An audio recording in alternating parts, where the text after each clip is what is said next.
and welcome to Foundations of Reading. This week we're going to talk about the CLE pattern, the rules for changing a Y to an I, open syllables, stress, and the schwa.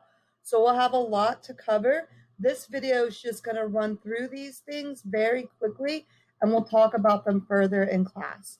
So you can start by reading the document of the day that has many words that fall into this consonant LE pattern.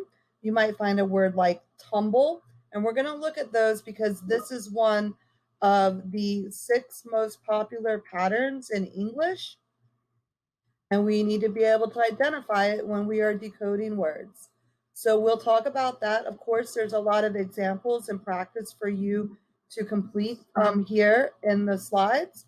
So go ahead and look through that before class. We're also going to talk about our smooth reading. So be prepared to read aloud. Then we're going to talk about our open syllables. So we'll review what we've covered so far, the short vowel sounds with the CVCs and the long vowel sounds with the VCEs.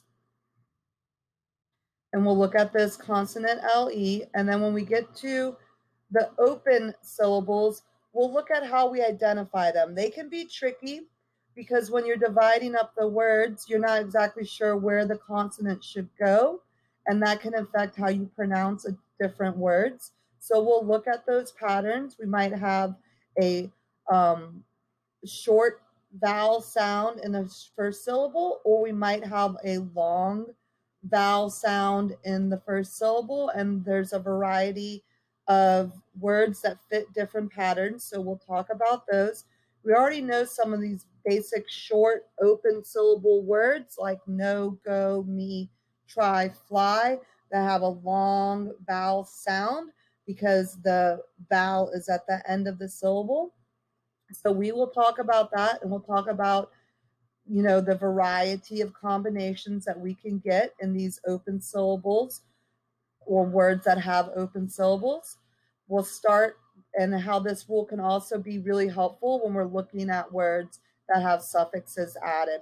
So they'll start with just long vowel sounds in the front, and then we'll talk about how that is not always the rule, even though that's a common pattern, that we can also have 2 short CVC sounds in a word, or we might have the long vowel sound in the back of the word. So we'll look at the variety of words that fit some different patterns, and we'll go through that together. We'll do some more reading with words that are in this open syllable pattern, and then we'll talk about stress and schwa, which are a little tricky topics. So the schwa sound is a sound that we find in a lot of open syllables. It's a variation on the many open syllables, and we say this commonly down south.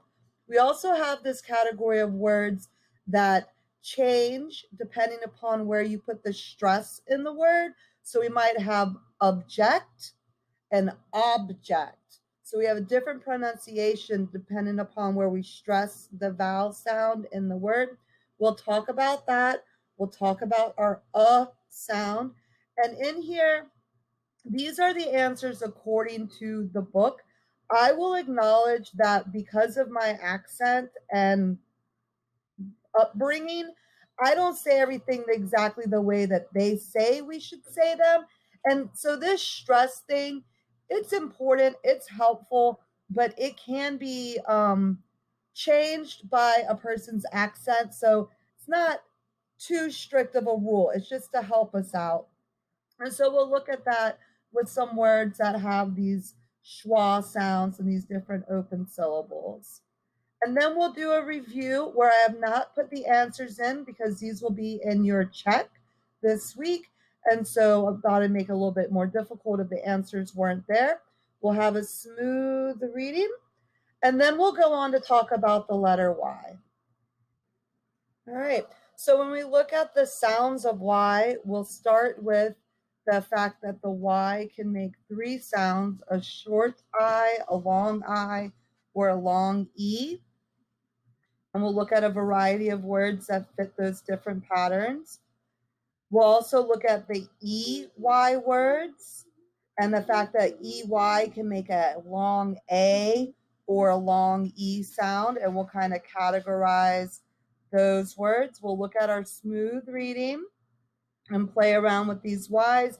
And then the last thing that we'll cover is changing the Y to an I when adding a suffix. So we'll go through some of our pronunciations and our different rules, and then we'll look at words like busy, which is how we make the word business, and why we need to change that Y to an I before we can add the suffix. We'll have plenty of practice with this changing the Y to an I. And then we'll cover review some of the other rules we've learned is changing the Y to an I with plurals when we have to make it es endings. And then so the last thing that we'll look at are some of the exceptions to some of these rules. These are commonly found rules that don't follow this change the Y to an I rule. And then we'll do a little bit of reading and we'll be done for the week. So I look forward to seeing you all in class. Read through your slides, do your quiz, and come prepared to read, practice, think, and have a good time. All right, we'll see you soon. Thanks. Bye-bye.